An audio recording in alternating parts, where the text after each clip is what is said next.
ADM Naveen Babu അദ്ദേഹത്തിന്റെ മരണം അത് കൊലപാതകമാണോ ആത്മഹത്യയാണോ എന്നൊക്കെ ഇനിയും സംശയങ്ങളുണ്ട്. പോലീസിന്റെ കണക്കിൽ അത് ആത്മഹത്യ മാത്രമാണ് എന്നാണ് ഇപ്പോഴും വരുന്നത്. അതവിടെ നിൽക്കട്ടെ.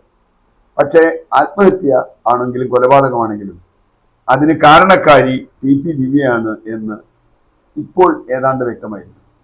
നമ്മൾ മുമ്പ് വ്യക്തമാണ്, നാട്ടുകാർക്കൊക്കെ അറിയാം ഈ കാര്യം. പക്ഷേ ഇപ്പോൾ എന്താ, ജോയിന്റ് ലാൻഡ് റവന്യൂ കമ്മീഷണറുടെ അന്വേഷണ റിപ്പോർട്ട് പുറത്തു വന്നിരിക്കുന്നു. അതിൽ വലിയ കണ്ടെത്തലുകളുണ്ട്. ഒന്ന്, നവീൻ ബാബു കൈക്കൂലിക്കാരനെ അല്ല, അദ്ദേഹം ഒരു അഴിമതിയും നടത്തിയിട്ടില്ല. ഇത് തലയ്ക്ക് വെളിവുള്ള എല്ലാവർക്കും ആദ്യമേ അറിയാം. അദ്ദേഹത്തിനെ കുറിച്ച് മുമ്പുള്ള ചരിത്രങ്ങളൊക്കെ ഉണ്ട്.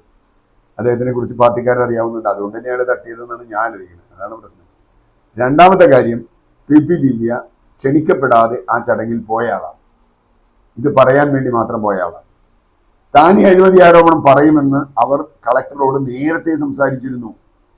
പറയരുതെന്ന് കളക്ടർ പറഞ്ഞിരുന്നു. ഇതൊന്നും ഞാൻ പറയുന്നതല്ല, ലാൻഡ് റവന്യൂ കമ്മീഷൻ റിപ്പോർട്ടുള്ള കാര്യമാണ്. അവിടെ ഇവർ വരികയും അവിടുത്തെ ഒരു ലോക്കൽ TV ചാനലിനെ പ്രത്യേകമായി ഇതിനായി ക്ഷണിക്കുക, അല്ലെങ്കിൽ ഒരു യാത്രയപ്പ് ചടങ്ങിൽ ഒരു ചാനലിൽ നിന്ന് വരേണ്ട ഒരു കാര്യമില്ല. യാത്രയപ്പ് ചടങ്ങിലേക്ക് ലോക്കൽ TV ചാനലിനെ ക്ഷണിക്കുകയും അവർ റെക്കോർഡ് ചെയ്യുകയും ചെയ്തതും ദിവ്യയ്ക്ക് വേണ്ടിയാണ്. ആ സാധനം രാജ്യത്ത് മുഴുവൻ പ്രചരിപ്പിക്കുകയും അതിന്റെ ആഘാതം കൊണ്ട് അദ്ദേഹം ആത്മഹത്യ ചെയ്തു എന്നാണ് ഇപ്പോഴത്തെ തിയറി. അതവിടെ നിൽക്കട്ടെ. ഇതിലെന്താ പുതുതായിട്ടുള്ളത്? ഒന്നുമില്ല. എന്നെ സംബന്ധിച്ചിടത്തോളം പുതുതായിട്ടൊന്നുമില്ല. സാധാരണ മനുഷ്യർക്ക് അറിയാവുന്ന കാര്യങ്ങൾ വീണ്ടും ഒന്നുകൂടി ആവർത്തിച്ചിരിക്കുന്നു. ഏതായാലും CPM-കാർ ആദ്യം പ്രചരിപ്പിച്ചതുപോലെ ആദ്യം CPM ഹാൻഡിലുകൾ ഈ വിഷയം വന്നപ്പോൾ വിട്ട് അവരുടെ ഫേസ്ബുക്ക് പോസ്റ്റിലെ കമന്റുകളൊക്കെ അവരൊന്ന് ഇടയ്ക്ക് നോക്കുന്നത് നല്ലതാണ്. അഴിമതിക്കാരനായ നവീൻ ബാബുവിനെ എന്നൊക്കെ പറഞ്ഞു. ഏതായാലും അതല്ല, ആദ്യ ഭാഗം അവസാനിച്ചു. ഇതിന് രണ്ടാം ഭാഗമുണ്ട്. യഥാർത്ഥത്തിൽ പോലീസ് അന്വേഷിക്കേണ്ട കാര്യം എന്താ?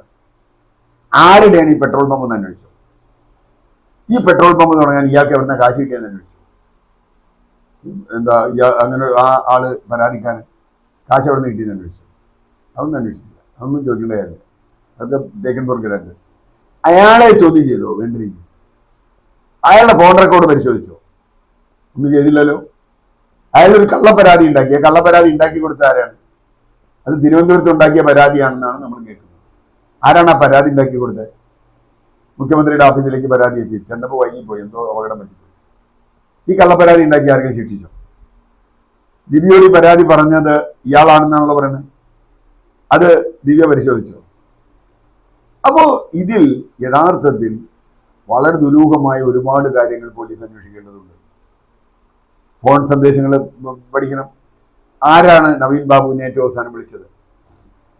വീട്ടിലേക്ക് പോകാൻ തയ്യാറായി നിൽക്കുന്ന അദ്ദേഹം, ഞാൻ ഇപ്പോഴും പറയുന്നത് ആത്മഹത്യയല്ല എന്ന് തന്നെയാണ്. കാരണം ആത്മഹത്യ ചെയ്യാൻ നവീൻ ബാബു തീരുമാനിക്കുകയാണെങ്കിൽ ഏറ്റവും ചുരുങ്ങിയത് സ്വന്തം വീട്ടുകാരെ വിളിച്ച് ആത്മഹത്യയാണെന്ന് പറയണ്ട, ഞാൻ ഈ വണ്ടിക്ക് വരുന്നില്ല, വരുന്ന വണ്ടി ഞാൻ അറിയിക്കാം എന്തെങ്കിലും പറയും. അല്ലെങ്കിൽ രാവിലെ 4 മണിക്ക് ഭാര്യയും 2 പെൺമക്കളും റെയിൽവേ സ്റ്റേഷനിൽ വന്ന് നിൽക്കേണ്ട കാര്യമില്ലായിരുന്നു. ചെന്നൈയിൽ 4 മണിക്ക് എത്തുന്ന ഒരു ട്രെയിനാണ്.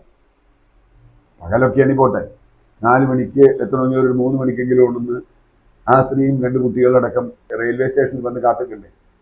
അദ്ദേഹം ഒരു പിതാവാണല്ലോ. നമ്മളെന്താ ചെയ്യുക? ഞാൻ ആ ട്രെയിനിൽ എനിക്ക് വരാൻ കഴിയില്ല, ജോലിയുണ്ട്, ഞാൻ അടുത്ത ട്രെയിനിൽ അറിയിച്ചിട്ട് നിങ്ങൾ കാത്തുനിന്നാൽ മതി എന്തെങ്കിലും പറയില്ലേ? എന്തുകൊണ്ട് പറഞ്ഞില്ല? അതിനർത്ഥം അദ്ദേഹം മരിക്കാൻ തയ്യാറായിരുന്നില്ല എന്ന് തന്നെയാണ് ഞാൻ കണക്കാക്കുന്നത്. അപ്പോൾ പിന്നെ എന്ത് സംഭവിച്ചു? ആ രീതിയിൽ എന്തെങ്കിലും അന്വേഷണം നടത്തിയോ? ഡ്രൈവർ ചെല്ലുമ്പോൾ വീട് തുറന്നു കിടന്നിരുന്നു. വീട് തുറന്നിട്ട് ആത്മഹത്യ ചെയ്യുന്ന ആദ്യത്തെ ആളായിരിക്കും അദ്ദേഹം. ആരെങ്കിലും ആത്മഹത്യ വീട് തുറന്നിട്ടു? വീട് തുറന്നു കിടന്നിരുന്നു എന്നതൊരു സത്യമാണ്. ഡ്രൈവർ ധൈര്യമില്ലാത്തതുകൊണ്ട് അകത്ത് പോയില്ല. ഗൺമാൻ പോയില്ല. എന്നിട്ട് ഗൺമാൻ തിരിച്ചു വന്ന് വേറെ ആളെ വിളിച്ചുകൊണ്ട് തുറപ്പിച്ചു. എന്താ ഇതിൻ്റെ അർത്ഥം? ഇതൊന്നും പോലീസ് അന്വേഷിക്കില്ല. കാരണം ഇപ്പോൾ ദിവ്യയെ അങ്ങ് മുമ്പിലിട്ട് കൊടുത്ത് ആത്മഹത്യാ പ്രേരണയ്ക്ക് കേസെടുത്ത് കുറച്ച് കഴിയുമ്പോൾ ആ കേസ് പരാജയപ്പെടും. ഞാൻ ഇപ്പോൾ ഉറപ്പായി പറയുന്നു, ഇന്നത്തെ രീതിയിൽ പോലീസ് മുമ്പോട്ട് പോവുകയാണെങ്കിൽ ആ കേസ് തള്ളിപ്പോവും. കാരണം ആത്മഹത്യാ പ്രേരണ തെളിയിക്കുന്ന അത്ര എളുപ്പമുള്ള കാര്യമല്ല. ഒരു പ്രസംഗം കൊണ്ട് ഒരാൾ ആത്മഹത്യ ചെയ്യണമെങ്കിൽ എന്ത് ചെയ്യാൻ പറ്റും? രാജ്യത്ത് ആർക്കെതിരായി പ്രസംഗിക്കുന്നുണ്ട്, അതുകൊണ്ട് ഒരാൾ ആത്മഹത്യ ചെയ്യും. ആത്മഹത്യാ പ്രേരണ കൊണ്ടല്ല, ആത്മഹത്യാ പ്രേരണയല്ല ഇതിലെ കേസ്. കേസ് കൊലപാതകമാണ് എന്ന് ഇന്നും ഞാൻ വിശ്വസിക്കുന്നു. അത് തെളിയാതിരിക്കാൻ ആത്മഹത്യ കൊണ്ടുവരും. മിക്ക കേസുകളിലും അങ്ങനെയാണ്. ആത്മഹത്യയാക്കുന്നത് കൊലപാതകം തെളിയാതിരിക്കുമ്പോൾ വളയാറ കേസിനൊക്കെ അങ്ങനെയാണ്. ആത്മഹത്യയാക്കിയാൽ പിന്നെ കൊലപാതകമില്ല. അതുകൊണ്ട് ഇവിടെ CBI അന്വേഷിക്കണം എന്ന വളരെ പ്രധാനപ്പെട്ട ഒരു ആവശ്യം കുടുംബം ഉന്നയിച്ചു. തൽക്കാലം ഹൈക്കോടതിയിൽ നിന്ന് എതിരായി കിട്ടി, അനുകൂലമായി കിട്ടിയില്ല. സുപ്രീം കോടതി പോകുന്നു എന്ന് പറയുന്നു. ഇതിനകത്ത് ഹൈക്കോടതിയിൽ നടന്ന കളികളെക്കുറിച്ചും ചിലതൊക്കെ നമ്മൾ കേൾക്കാനുണ്ട്. ഏൽപ്പിച്ച വക്കീല് പണി കൊടുത്തു എന്നുള്ളതാണ് നമ്മൾ കേൾക്കുന്നത്. അപ്പോൾ തീർച്ചയായിട്ടും സുപ്രീം കോടതിയിൽ ഈ കേസ് വരണം, ന്യായം അവർക്കാണെങ്കിൽ കിട്ടണം. CBI അന്വേഷിച്ചുകൊണ്ട് കേസ് തെളിയുമെന്ന് ഞാൻ വിചാരിക്കുന്നില്ല. കാരണം ഇവിടെ ഇരിക്കുന്ന രാജാക്കന്മാരുടെ ആളുകളിൽ ഞാൻ CBI ആയിട്ട് വരുന്നത്.